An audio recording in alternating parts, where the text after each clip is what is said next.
To get access to this tool and any of our other tools that you might use in your real estate practice, visit lesix.agency/ultimate guide to register today. Don't forget that you can also subscribe to this channel to stay up to date on our latest tutorials and overviews of how AI can help you grow your real estate business and maximize the value of your time. Today, I want to talk about how it is that you can use your pipeline and automations to do a great bit of the work that you have to do in order to maximize the value of your time. The goal behind this is to ensure that you spend as little time as possible being administrative and you spend as much time as possible generating revenue. Now, before we go into this overall approach that I take, I want to talk about the fact that I use my own white labeled version of Go High Level as opposed to Bold Trail or KV Core as it used to be called. And when you go into KV Core, there's a lot of tools, there's a lot of capabilities inside of the system that are very specific to real estate.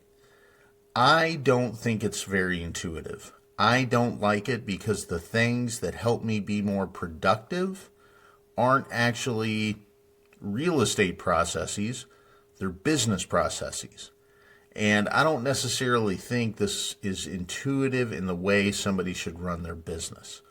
And at the end of the day, regardless if you're a broker, you run your own school, if you're an individual agent, you have to be a business person first. And you have to be in the mindset that your purpose as a business owner is to generate profit.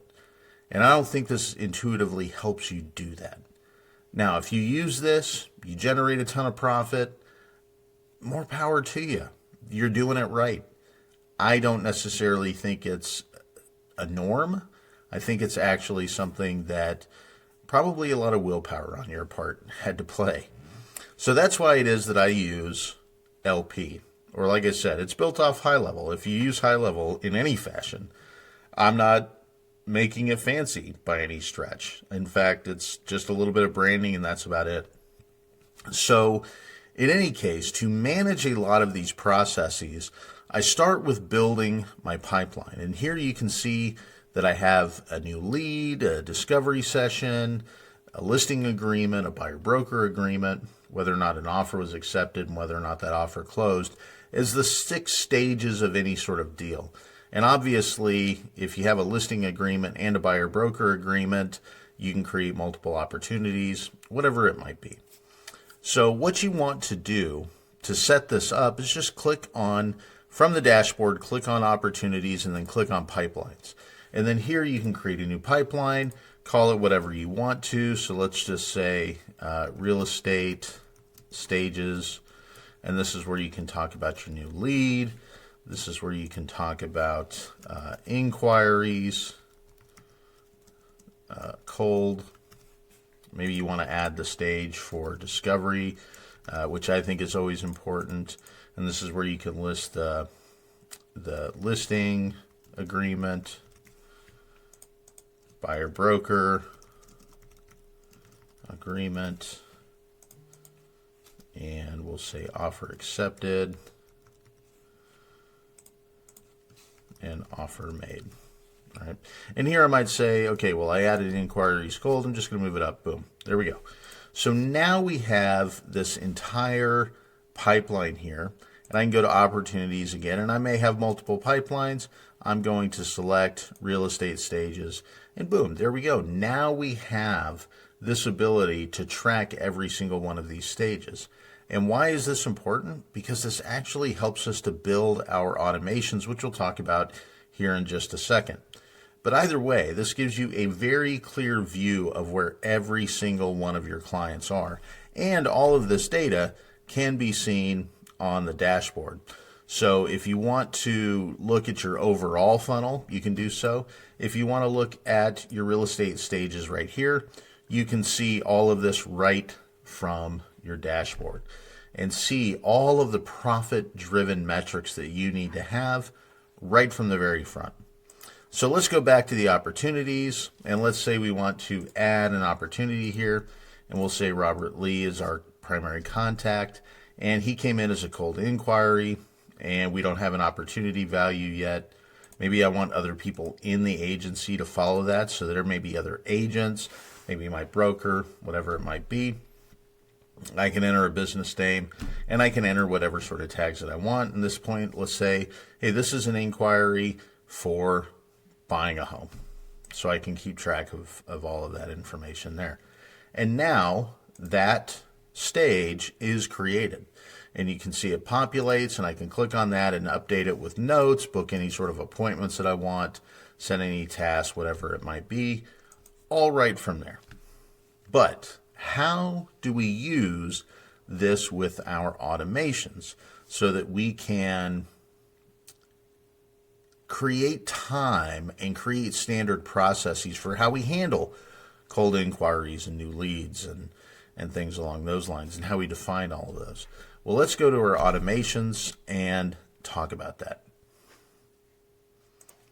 So here we are in the automation setup, and this is where we can start to create a number of different automations that are relative to the individual stages that we are creating. So the first thing I want to do is add a trigger, and I want to search for opportunity. And we can say opportunity created. And here we just add the filters in which pipeline it's in. And we might say, we're going to say real estate stages. And we will say pipeline stage is inquiries cold. So what this basically means is that we are triggering this automation anytime we add somebody to that particular stage in our pipeline. And why is that the case? Well, we want to have a standardized way to nurture those cold leads into taking whatever action we want them to take to indicate they are a warm lead. So we might say we send an email, and we can pick any sort of standard template that we want and make sure all of that information is in there set up correctly. Maybe we send an SMS, right? Although maybe we don't because they haven't necessarily opted in. Whatever it might be, right? You can organize that in any way that you want to. And then we say something like we want to add tags. So we want to add a contact tag. And we see a bunch of different tags here that aren't relative. But we say, let's say we want to add inquiry. And we can add any other tags that we want to at that particular point. And at this point, we might say, all right, well, we have 6 or 7 emails that we want to nurture. So we just wait, and let's wait a day for this next one. And I usually label them like that to tell me how long the wait period is. And then we'll add another email. And that email might be, a different one that says something completely different, right? And we might add another wait step here. And we might wait 2 days on this one.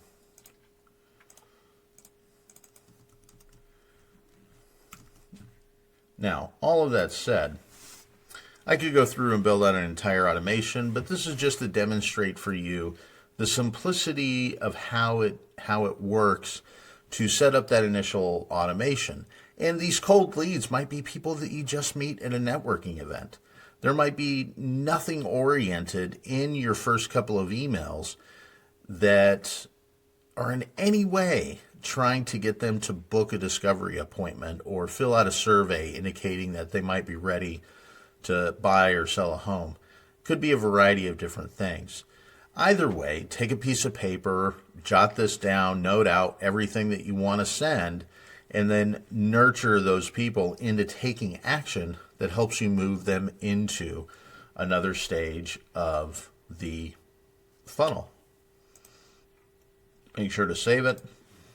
And then we go back to our workflows, and we can create another workflow here that operates off the second stage, like we talked about.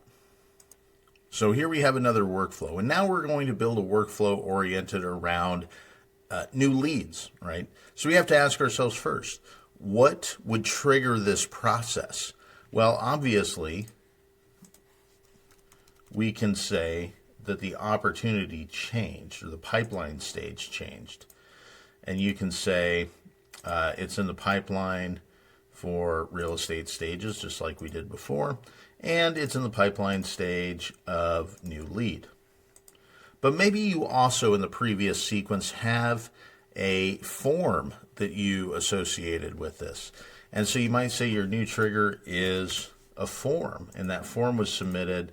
And again, you add the filters of what the form is. And we'll just say, form 12. We'll say that's our example, right?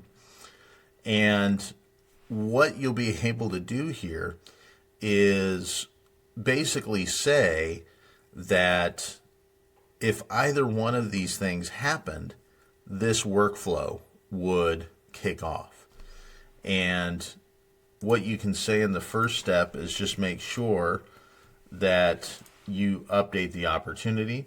And you can say, again, it's in the pipeline here, real estate stages, new lead, update the opportunity name, whatever the source might be, whatever the lead value might be, whatever the status is. And you basically want to make sure that if the pipeline trigger was not it, that it was the form, that it goes into that particular stage. And now here we are, we have that pipeline updated. So let's say we have an email, send an email confirmation, and again, you can set whatever sort of example you want there. Maybe you set the tag to become a lead. Maybe you remove tags, remove the inquiry tag that you had in the previous stage. So you're keeping your data clean, right? And this is all part of that administrative process here to basically say, you automation, you handle this. I don't necessarily need to handle this.